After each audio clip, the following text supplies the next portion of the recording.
Can you imagine a world with nanny robots? And how could these nanny robots change the future of parenting and lead us to a hidden risk we don't even know about? Picture this. You come home after a long, exhausting day and a smart assistant has already read your child a story, helped them with their math homework, and even taught them how to play a melody on the digital piano.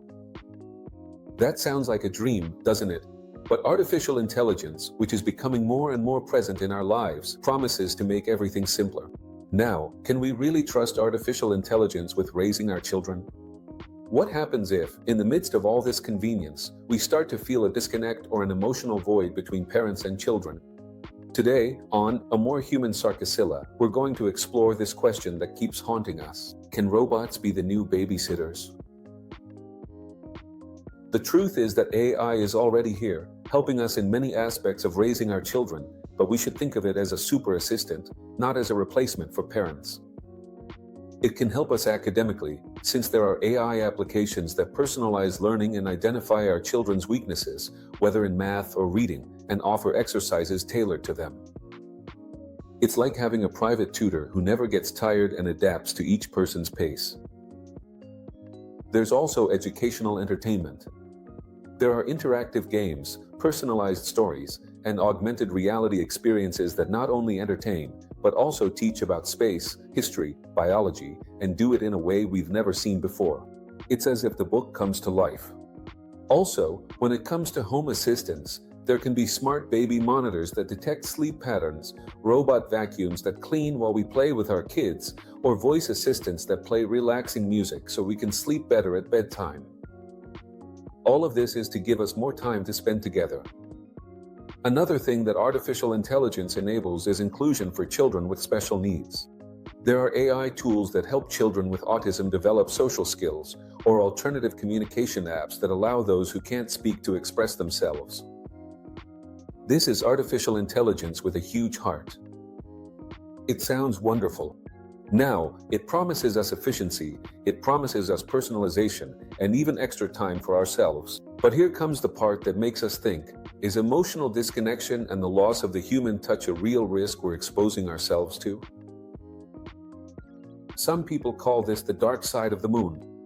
If we delegate too much to artificial intelligence, what happens to those human interactions that form the foundation of emotional connection and our children's development?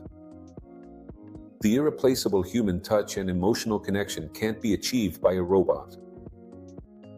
A robot or a voice assistant can answer questions, can play a game, it can even seem like it's listening. But can an artificial intelligence algorithm understand a child's tears of frustration after failing an exam? Or can it feel the genuine joy of your child's discovery or achievement?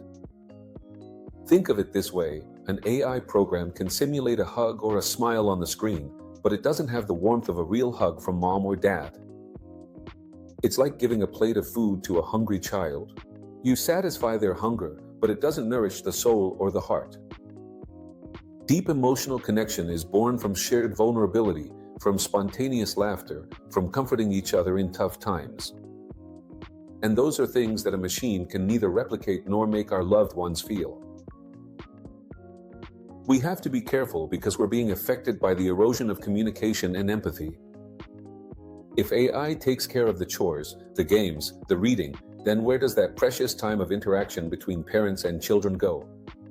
Is it the same for artificial intelligence to read your child a story as it is for you to read it to them, for them to feel that it's you reading, for you to feel their weight on your lap and see their eyes slowly close with sleep?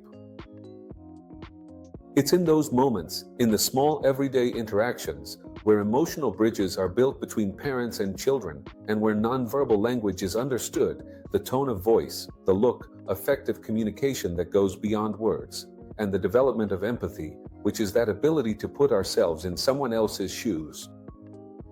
Those things are learned by interacting with other human beings. A machine can process data, but it can't feel what a child feels or give the emotional and loving support that a parent can provide. We also ask ourselves the question, who sets family values? Artificial intelligence follows instructions, but who teaches your child about kindness, compassion, resilience, honesty, the importance of sharing, respect for others, or honesty? Those are family values that are passed down from human to human, and they are transmitted through example, conversations, life stories, and shared experiences. Sure, an algorithm can teach your child how to add, but it can't teach them how to forgive or ask for forgiveness, or to value family unity, or to understand the meaning of sacrifice, or to seek spiritual guidance in difficult times. If children get used to AI solving all their problems or providing instant companionship, how are we going to deal with frustration, boredom, or loneliness with artificial intelligence? And beyond that, how will they handle these emotions when AI isn't available or isn't enough? Or simply when an internet outage prevents us from communicating with it? We could end up creating a generation that prefers interacting with screens over people, and even worse, over their own parents, thus weakening their ability to form meaningful relationships. This isn't science fiction. We're already living it. Parents who spend more time on their phones than looking at their children, or kids glued to tablets while their parents sit right next to them. Artificial intelligence can amplify this disconnection if we're not aware of it. We need to be careful. Giving a mobile phone to your child at a young age could end up being a lethal weapon for their cognitive development. And we're not worrying about this, but we should be. So the question arises, should we then reject artificial intelligence in raising our children? And the answer is an absolute no. The key, as with almost everything in life, is balance and, beyond that, the intention with which we use it. Artificial intelligence, as a tool, is not only a great ally, but we also have to be careful not to turn it into a substitute. AI is like a hammer. A hammer is a powerful tool for building, but it can't replace the architect or the builder. Artificial intelligence is an assistant. It's not a parental figure, and it doesn't replace mom or dad. It should be a support, but not the center of the interaction. What we should do is prioritize human interaction, using the free time that AI gives us to genuinely connect with our children. Let's read a story together, go out to the park, talk about their day-to-day life, share a meal without screens. We need to know when to disconnect our children from mobile devices to help with their cognitive development. Let artificial intelligence give us the space to be parents, to strengthen communication and emotional connection, and under no circumstances should it replace the role of parents or become a tool that instills the wrong values in them. Teaching conscious use of artificial intelligence and the value of the real world is very important. It's fundamental. Let's teach our children how to use technology responsibly and with boundaries. They need to understand that a screen is a tool, not a friend, and that what really matters and is truly fundamental are the real-world interactions we have. Those human interactions and hands-on learning experiences. As parents, we must be teachers of values, of empathy, and serve as the spiritual guides for our children. It's crucial that parents continue to be the main teachers of emotions, empathy, morals, and human, family, and spiritual values. AI doesn't have morals, a heart, a soul, or a spirit, but we do. And the human touch is irreplaceable for a child's overall development. At SARCOS More Human AI, we believe that artificial intelligence has the potential to improve our lives in incredible ways, even when it comes to raising our children. It can give us more free time, more tools, more possibilities, but we must be aware that its power, if not handled wisely, can also create a gap and an emotional disconnect that even the most advanced technology will never be able to fill. Let's not wait until it's too late to take action in this regard.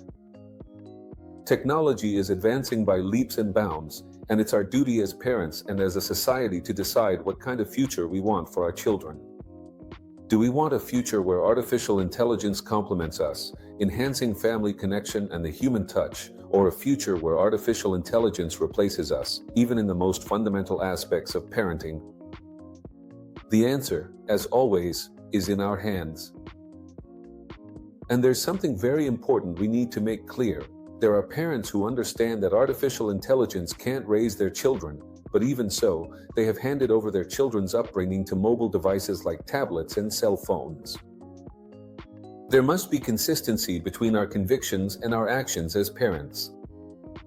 Artificial intelligence can be a powerful tool, but love, emotional connection, communication, empathy, and family and spiritual values, those, my friends, are 100% our responsibility as humans, especially as parents, and those are irreplaceable. If you enjoyed this video, give it a like, share it, and subscribe to SARCOS More Human AI to keep exploring how artificial intelligence impacts our world. Let us know in the comments your answer to this question. Would you trust artificial intelligence with raising your children? How do you manage the technological balance at home so you don't lose the human touch?